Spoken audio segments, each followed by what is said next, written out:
Parents who have disowned or genuinely stopped loving your child. What happened? My parents disowned my oldest sister. She always struggled growing up more than us. She became a teen mom with a bad older dude, partied a lot, etc. But my parents helped her a lot. They do okay for themselves, but had a no co-signing rule for all 6 of my siblings and I. Still, they co-signed for her house, so she could get a head start. She didn't pay the mortgage for almost 3 years before my mom got served in front of all the other nurses at her work. My parents worked tirelessly to try to work out deals where my sister and her family kept the house and got some leniency, but to no avail because my sister never showed up for court dates.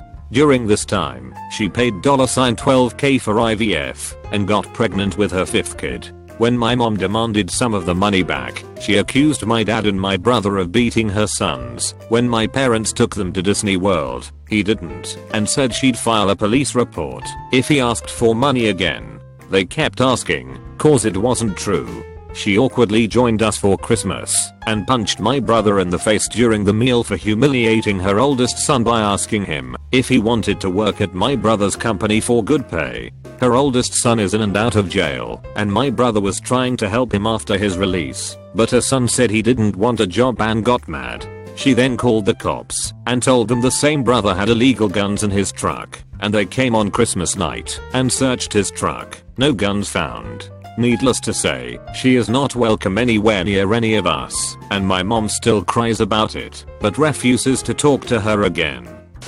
A little different. I was disowned, but I deserved it. I was an addict and a mess for a long time. My mom couldn't keep bailing me out of trouble and watch me self-destruct anymore. I wasn't living at home. She came to see me one last time to tell me she was done, not to contact her. She would no longer have anything to do with me. She was in pieces. I can't imagine how hard it must have been for her. But it was the best thing she ever did for me. Once she cut me off, my rock bottom came hard and fast. After a little while of living on the streets and my addiction consuming me, I made my way to a detox center, got a few days clean under my belt, and never looked back. That was almost 15 years ago. After I was clean a little while, I contacted my mom, and little by little we built a relationship again. And now we are really close.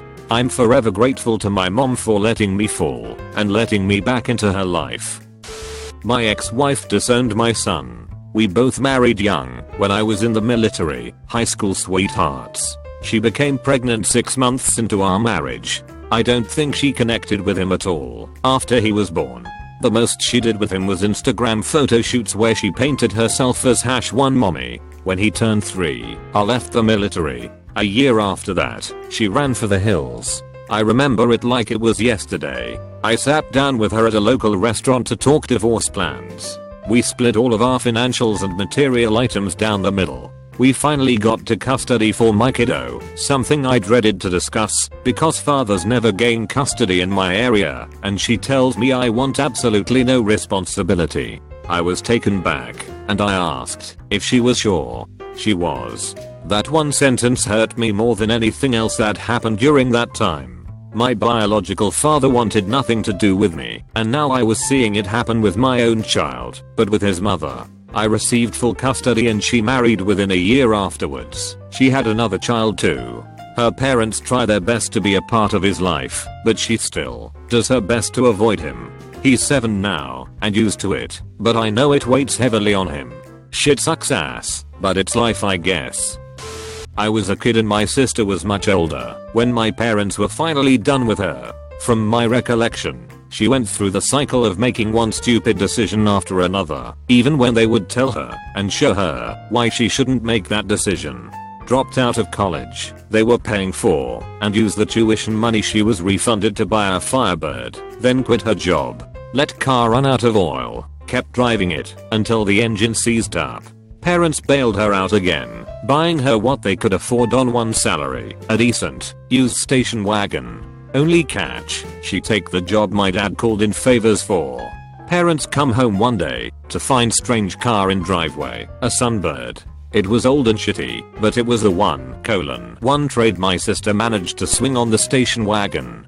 Lo and behold, old and shitty car breaks down almost immediately, and she simply stops showing up to work, gets fired, moves out with no car and no job, accusing parents of controlling her life, moves back in 3 months later. Upset that I have moved into her old bedroom, which is bigger, demands to be moved back into the bigger bedroom. Parents say no, she threatens to move out. She goes on a semi-hunger strike about the bedroom. Turns out she was shoplifting and stockpiling candy to eat, so she wouldn't have to eat with the rest of the family. During this time, dates a number of less than stellar boyfriends, including a guy who is 30 years older, but drives a Porsche, a guy who had been convicted of sexual abuse, and another guy who generally creeps everyone out by jumping the fence and just standing in the backyard at all hours of the night. Eventually, she is told to pay rent, go to college, or move out. She chooses to move out, and is gone by the end of the week. I clearly remember her threatening to burn the house down as she left. 2 months later, she asks to move back in, because her roommate and best friend kicked her out. Parents say no, she's on her own, unless she wants to go to college, or get a job and keep it. Car breaks down again, for good, and calls and asks parents if they can buy a new one for her. Not new as in new to her, new as in brand new model year. My parents' newest car was 15 years old at the time. They say no, and not to call again. There were a whole raft of other things too, including forgetting to pick up her grandmother from doctor's appointments, generally loathing the existence of the rest of her family, and then, ironically, deriding the family as rednecks when she finally managed to hook a guy who was a small business owner and actually had some money. Anywho, it's been about 20 years since I've spoken to her, and, from the stuff I hear now and again through the pipeline, I'm better for it. I do expect her to come calling when my parents pass and she finds out I'm the sole heir. My biological father divorced my mom and also his 3 kids, basically bouncing out of our lives and making it clear he wanted next to nothing to do with any of us when he left. Man, years later, at my older sister's funeral that he had the fucking gall to attend, I asked him why he did that. He said, "I thought it would be easier for everyone." He actually meant it was easier for him to run home to his wealthy family and enjoy a second adolescence, while my single mother worked 2 jobs to feed 3 kids under 10 with 0 child support from him. I have been legally disowned by my father. When I was 11, my mum was diagnosed with terminal cancer. This was her second diagnosis in around 4 years. Obviously she recovered the first time after intense surgery and a lot of chemo, and he did not want to look after her like he did before. He also had a new GF and her family to look after apparently, and he had no issues leaving us. When my mum passed away, when I was 14, my brother, grandmother, him and I met up to discuss who I was going to live with. The plan was my brother and his family. Father was never considered, and he showed up and declared that he was in the process of going to court to legally emancipate himself from me. He went out of his way to legally declare that I was no longer his child, just so that my brother, 22-year with a wife and 2 young children already struggling on 1 paycheck, could seek child support. Needless to say, it stung, coming only days after my mother's funeral. My mother and her sister were both adopted into a great family. Recently, my grandfather fell ill and we were told to prepare to say goodbye, so the family gathered.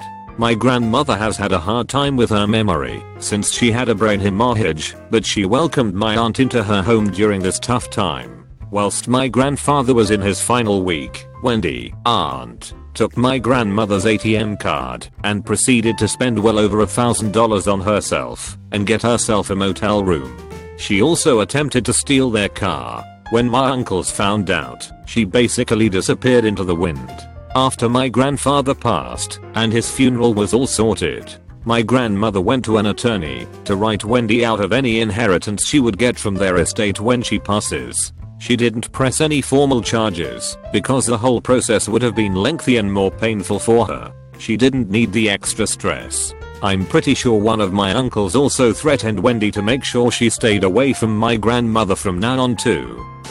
As Jehovah's Witnesses, my parents disowned my siblings and I several times since I was in my late teens. One of the JW rules is that you do not associate with others who know the truth. but refuse to follow it, including family and parents are encouraged to disown any children who have left the religion. The first time was when I was 19. It upset me, I was heartbroken, and eventually they changed their minds, only to do it again a couple years later, and so on until I stopped caring and no longer attempt to be a part of their lives at all. Not a parent, but my parents stopped loving me the moment I was disfellowshipped as a Jehovah's Witness, and I was promptly kicked out. I knew nothing of how to live on my own at the time, but I had a decent job and survived. My brother stopped associating with them 2 years later and lives with me, and they since moved away, 1,500 miles away to be exact. It's easier to tell people I'm orphan or that I do not have parents, cause it's hard to explain how they would stop loving or want to associate with their own son over some stupid cult rules. I wouldn't say I've disowned or stopped loving my son, but it's real tough to find love for him. He's almost 14 next month, and he's currently out of our home at a treatment facility. He's averaged 2 arrests a year for the last 2 years, and he's attacked my wife several times, our daughter several times, and the neighborhood kids several times.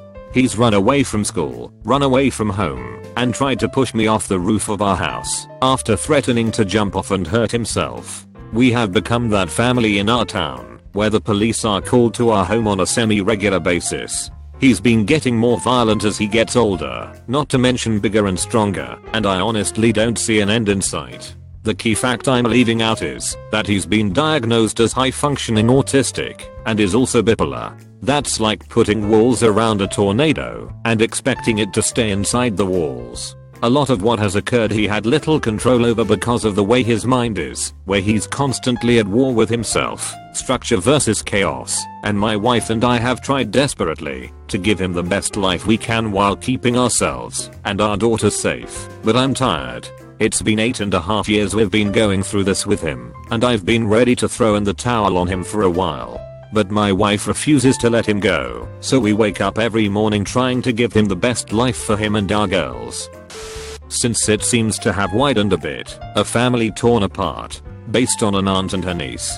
Aunt starts signs of dementia at a relatively young age, is moved into an assisted living home. Niece, who bounces around jobs, gets hire ex to go visit her about once a week, take her out to the mall or a walk in the park, whatever. Paid handsomely. We get an alert that aunt has a check bounce from her account that should have $5K in it. Niece has drained the account. Proven beyond a doubt, with receipts. Niece would take aunt to aunt's bank machine every Friday and withdraw $200, then fill her car with gas aunt can't drive, and charge us hours when she clearly didn't spend hours with aunt. Charged us claiming she took aunt to appointments. There was no appointment. We can actually call the doctor FYI. The family rift. For some bizarre reason niece's family took her side. My father said my mother's issue was she had too many children, and it gave her some kind of brain fever, much like a dog that loses its mind after having too many puppies. My mother said my father felt trapped by me. He was planning to leave when it was just my 2 older brother, and then my mother got pregnant with me, and he felt obligated to stay. Now that I'm an adult with 2 kids myself, I think I realized that both of my parents are just extremely mentally ill and incapable of loving anyone, including themselves. Not me, but my great-grandma. This story is really sad but also interesting, so I thought I'd share it. She was a young Creole teenager. French Creole was her first language, and she was a quarter to half black like me, with tan skin and loose brown curls. She was born in Florida, but when things started getting worse for black people in Florida, her family relocated to Texas. For those who don't know, Creole people tend to play heavily into colorism. Although they are definitely mixed race, they prioritize light-skinned people. The looser your curl, the lighter your skin, the more white you look, the better. Her parents had high expectations for her to marry a wealthy, light-skinned man who would take care of her. Instead, she met my great-grandfather, a poor, dark-skinned man jumping from job to job working for farmers and trying to make a living. The two of them fell in love. They were just teenagers.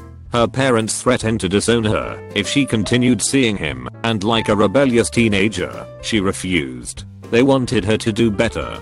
She wanted to be in love. They might have broken up eventually if she didn't get pregnant. But she did, and that was the end of it.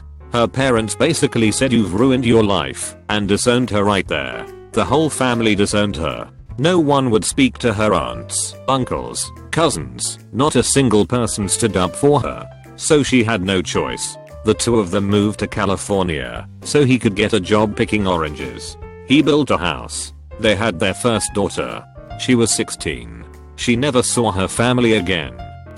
I'm not a parent. I've never disowned a child. My parents disowned my oldest sister. I'm the youngest of 3 girls. My oldest sister had a horrible relationship with my father, blames me for getting in the way of their relationship.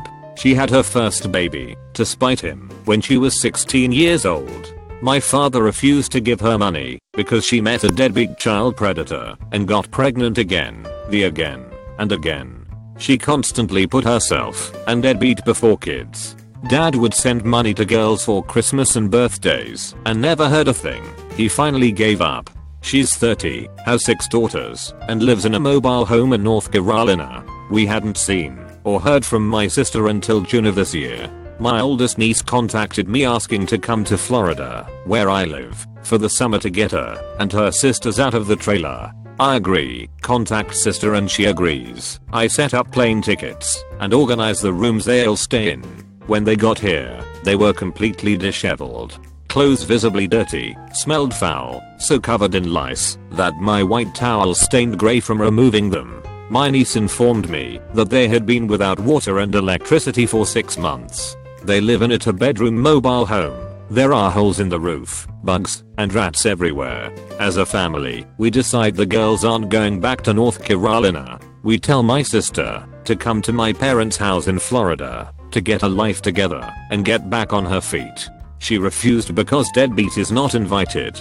Ironically, she found out that deadbeat is cheating on her. She confronts him, and he kicks her out of shithole trailer.